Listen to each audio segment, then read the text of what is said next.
Người nổi tiếng TV 24 giờ là kênh cung cấp thông tin về các nghệ sĩ, ca sĩ, diễn viên nổi tiếng của Việt Nam và thế giới. Hãy đăng ký kênh của chúng tôi để cập nhật tin tức nhanh nhất trong 24 giờ. Triệu Lệ Dĩnh được tiết lộ đã mất cuộc hôn nhân thứ hai với một mỹ nhân trường học. Lời Phùng Thiệu Phong nói cách đây 6 năm đã trở thành sự thật. Mối quan hệ mới của Lâm Canh Tân và mỹ nhân trường học 25 tuổi bị phanh phui, người hâm mộ cho rằng, muốn tạo chính phú rồi yêu đương cùng lúc thì quá tham lam. Sự nghiệp của Triệu Lệ Dĩnh đang trên đà phát triển kể từ khi ly hôn, Phùng Thiệu Phong rất thành thạo trong việc đưa con đi bệnh viện. Và lời tiên đoán về cô ấy có yêu tôi hay không nghe đã trở thành sự thật.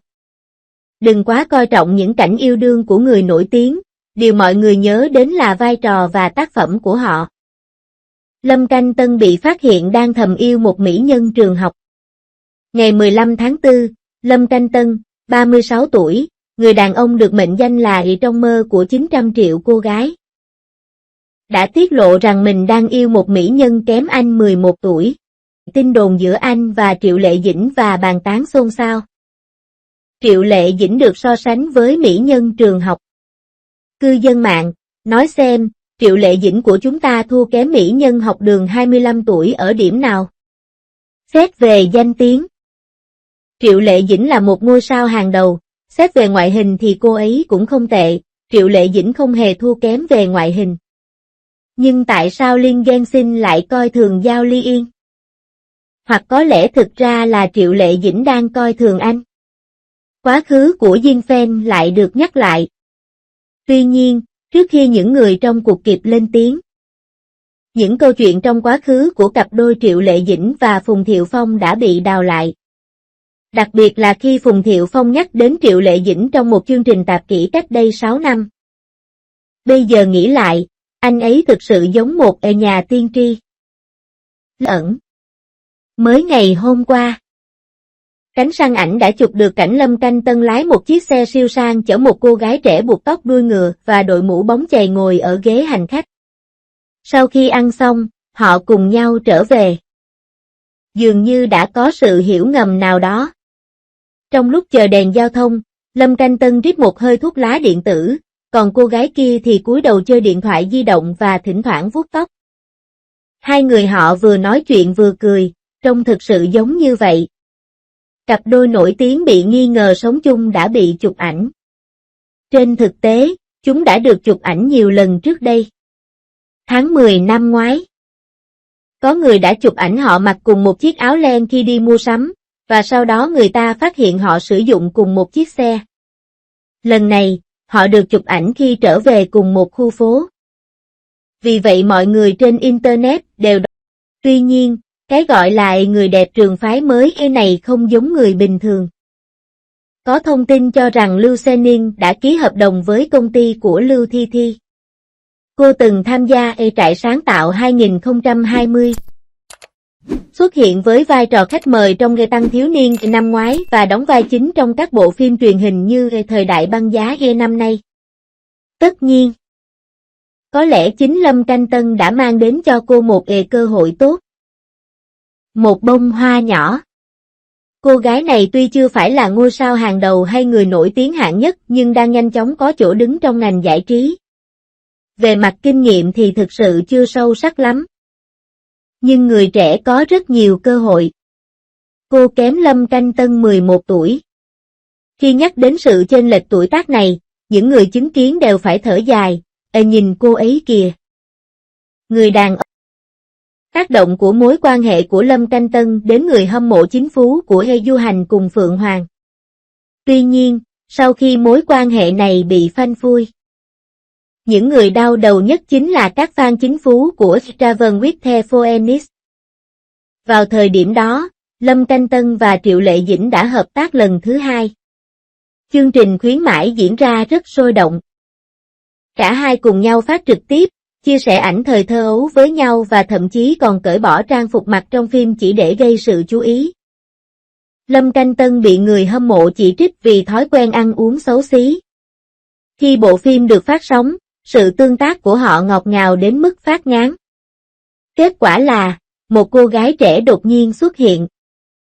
Rất nhiều fan cảm thấy như bị nhét đầy mảnh thủy tinh, cảm thấy rất khó chịu. Người hâm mộ liên tục phàn nàn về Lâm Canh Tân Phú và cũng muốn có một mối quan hệ. Lời nói của Phùng Thiệu Phong ngày xưa giờ đã trở thành hiểm họa tiềm ẩn. Chuyện này chắc chắn là trường hợp muốn cả hai. Gần đây, một số cư dân mạng đã đào lại được đoạn phỏng vấn của Phùng Thiệu Phong từ 6 năm trước. Bây giờ khi xem lại, tôi càng nghĩ lại càng thấy sợ. Năm 2019, Phùng Thiệu Phong thản nhiên hỏi trong một chương trình, tôi vẫn không hiểu lắm, cô ấy cưới tôi là vì cô ấy thực sự yêu tôi. Hay cô ấy chỉ nghĩ rằng, đã đến lúc kết hôn rồi. Mọi người lúc đó đều thấy rất thú vị, giống như mối quan tâm nho nhỏ giữa vợ chồng vậy, rồi mọi người chỉ cười trừ. Nhưng nếu bạn nhìn lại câu này một lần nữa, từng từ ngữ giống như một cây kim bạc đâm vào những điểm đau trong cuộc hôn nhân của bạn. Sau đó, vào năm 2009 chứng nhận kết hôn khiến mọi người đều sửng sốt. Vạch trần sự thật về cuộc hôn nhân bí mật của Phùng Thiệu Phong. Ai cũng biết Phùng Thiệu Phong trước đây từng bị đồn là có quan hệ với những cô gái gây nữ thần ở như Nghê Ni và Lâm Vân. Chuyện này gây xôn xao dư luận. Nhưng rồi anh đột nhiên kết hôn với một cô gái thực tế xuất thân từ nông thôn. Điều này có phải hơi bất ngờ không? Điều thậm chí còn đáng kinh ngạc hơn nữa là họ thậm chí còn không tổ chức đám cưới, cũng không chụp ảnh cưới. Họ thậm chí còn đeo nhẫn cưới khi người vợ đã mang thai được 7 tháng. Như vậy có phải là quá khiêm tốn không? Khi người ngoài nhìn vào fan, họ nghĩ anh là một cậu bé cưng của mẹ điển hình và đặc biệt thiếu quyết đoán. Nhưng hãy nghĩ về nó theo một góc độ khác. Triệu Lệ Dĩnh không phải cũng coi sự nghiệp của mình là áo giáp sao? Những người bình thường bắt đầu từ con số không? Một người là con nhà giàu điển hình của Thượng Hải. Gia đình ông sở hữu một nhà máy dệt. Cậu bé được cưng chiều từ khi còn nhỏ và thậm chí phải gọi mẹ đến giúp khi muốn thay bóng đèn.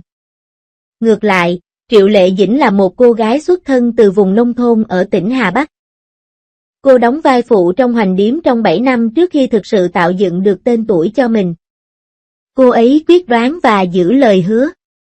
Cô bắt đầu quay một cảnh hành động chỉ 3 tháng sau khi sinh con. Nghe nói lúc bọn họ ly hôn, có người tiết lộ, lão phu nhân nhà họ Phùng không mấy hài lòng với xuất thân thôn dã của con dâu. Bà còn cho rằng bọn họ vội vàng kết hôn là vì muốn chiếm đoạt tài sản của nhà họ Phùng. Biết ép hòa hợp với mẹ chồng thế nào sau khi ly hôn. Có những xung đột về tính cách giữa mẹ chồng và con dâu. Có thể kéo dài được 2 năm rưỡi. Tuy nhiên, sau khi ly hôn, cặp đôi này đã trở thành hình mẫu về sự đàng hoàng ở trong ngành giải trí. Đúng như trong sách giáo khoa. Phùng Thiệu Phong đưa con trai đi khám bác sĩ vào đêm muộn và con trai anh được mẹ đón về sau khi được điều trị y tế. Sau khi ly hôn, đứa trẻ sống với bố ở Thượng Hải. Nhưng Triệu Lệ Dĩnh sẽ đưa con đi bất cứ khi nào cô rảnh rỗi trong việc quay phim. Vài ngày trước, giới truyền thông đã chụp được hình ảnh Phùng Thiệu Phong đưa con trai đến bệnh viện vào lúc nửa đêm. Anh ta ăn mặc giản dị, mặc áo nỉ đen và đội mũ bóng chày. Ông rất quen thuộc với các thủ tục của bệnh viện và tự mình xử lý việc đăng ký và thanh toán. Sau khi gặp bác sĩ, anh giao đứa trẻ cho bảo mẫu, người lên xe bảo mẫu do Triệu Lệ Dĩnh sắp xếp, còn Phùng Thiệu Phong tự lái xe đi. Thật đau lòng. So với những cặp đôi nổi tiếng cãi vã gay gắt sau khi ly hôn, họ đã giải quyết vấn đề khá tốt. Triệu Lệ Dĩnh đã có cuộc sống thăng hoa kể từ khi ly hôn. Các bộ phim truyền hình của cô đã chuyển từ phim tình cảm lãng mạn cổ trang sang chủ đề hiện thực, và cô cũng đã tạo được chỗ đứng trong ngành công nghiệp điện ảnh với Artiso 20. Khi được hỏi về vấn đề tình cảm, cô ấy thẳng thắn nói rằng hiện tại cô chỉ muốn tập trung vào sự nghiệp và để mọi thứ khác tự nhiên. Thật đáng ngưỡng mộ khi nghe cô ấy nói như vậy. Cô ấy hành động rất thản nhiên. Nhưng ai mà không có ý tưởng nào đó trong đầu. Những đau khổ và khó khăn mà cô phải chịu đựng đằng sau hậu trường cũng không hề ít. Đây không phải là lần đầu tiên Lâm Canh Tân vướng vào bê bối. Lâm Canh Tân là bạn tốt của anh, sao anh lại không biết chuyện này? Đây không phải là lần đầu tiên hai bên hợp tác và lan truyền. Tin tức giải trí toàn là sự mơ hồ cường điệu. Trên thực tế, so với những chuyện mơ hồ riêng tư giữa người thường, những vụ bê bối, chuyện tình cảm mơ hồ, thậm chí cả chuyện kết hôn, ly hôn của người nổi tiếng đều bị phóng đại lên gấp nhiều lần và công khai với mọi người. Triệu Lệ Dĩnh và Phùng Thiệu Phong. Hai lối sống dần trôi xa. Khi người bình thường chứng kiến cảnh người nổi tiếng ly hôn, họ luôn thích tranh cãi xem ai đúng, ai sai, nhưng thực tế, mỗi người đều đang theo đuổi cuộc sống mà mình mong muốn theo ý tưởng riêng của mình. Nếu Triệu Lệ Dĩnh muốn sự nghiệp thăng tiến nhanh chóng, cô phải gác lại những chuyện vặt vãnh trong gia đình. Nếu Phùng Thiệu Phong muốn có cuộc sống ổn định và bình yên thì chắc chắn không thể theo kịp tốc độ làm việc chăm chỉ của Triệu Lệ Dĩnh. Phóng viên giải trí đều tức giận, Lâm Canh Tân. Trên thực tế, một người độc thân như Lâm Canh Tân khá thông minh, có rất nhiều vụ bê bối xảy ra, nhưng anh không thừa nhận cũng không phủ nhận. Bằng cách này, anh có thể giữ chân người hâm mộ mà không ảnh hưởng đến mối quan hệ riêng tư. Vậy nên, tin đồn này đã tồn tại trong một thời gian dài, nhưng người trong cuộc vẫn chưa lên tiếng. Lâm Canh Tân không quan tâm đến chuyện tình cảm. Về phần Lâm Canh Tân, anh chưa bao giờ quan tâm đến chuyện tình cảm cá nhân. Anh ấy không quan tâm bạn có chụp ảnh hay không. Anh ấy sẽ chụp ảnh theo cách anh ấy muốn. Anh ấy làm những gì mình phải làm và không bỏ sót bất cứ điều gì. Đừng coi trọng cảnh yêu đương của người nổi tiếng. Nói một cách thẳng thắn. Bạn không cần phải quá coi trọng những cảnh tình cảm này. Người nổi tiếng cũng là người bình thường. Trong phim, họ chỉ làm những gì họ phải làm. Giống như cách diễn xuất ngọt ngào của Lâm Canh Tân và Triệu Lệ Dĩnh trong Ngày Phượng Hoàng Du Ký. Những lời thoại đó do biên kịch và đạo diễn viết ra chẳng phải chỉ là hét lên rồi bắt đầu và rồi dừng lại sao? Đừng chỉ tập trung vào chuyện ngồi lê đôi mắt nữa.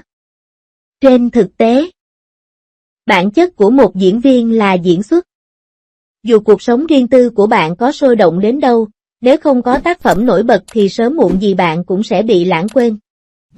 Hãy nhìn vào những ngôi sao nổi tiếng luôn nằm trong danh sách tìm kiếm hot, có bao nhiêu người trong số họ có thể duy trì được sự nổi tiếng trong hơn 3 năm. Dinh Bao và chú Phen hiểu biết nhiều hơn khi họ lớn lên. Ngược lại, chính những người như Triệu Lệ Dĩnh mới là người làm việc thầm lặng và thể hiện rất chắc chắn mọi vai diễn. Từ truyện Lục Trinh đến Nghị Phong Phong Chi Vân. Đối với sĩ thực sự đã giúp anh giành được rất nhiều người hâm mộ. Tôi nhớ trước đây anh ấy còn phải đấu tranh với câu hỏi khi vợ tôi có yêu tôi không trong một chương trình tạp kỹ, giống như một chàng trai trẻ giàu có đầy mâu thuẫn.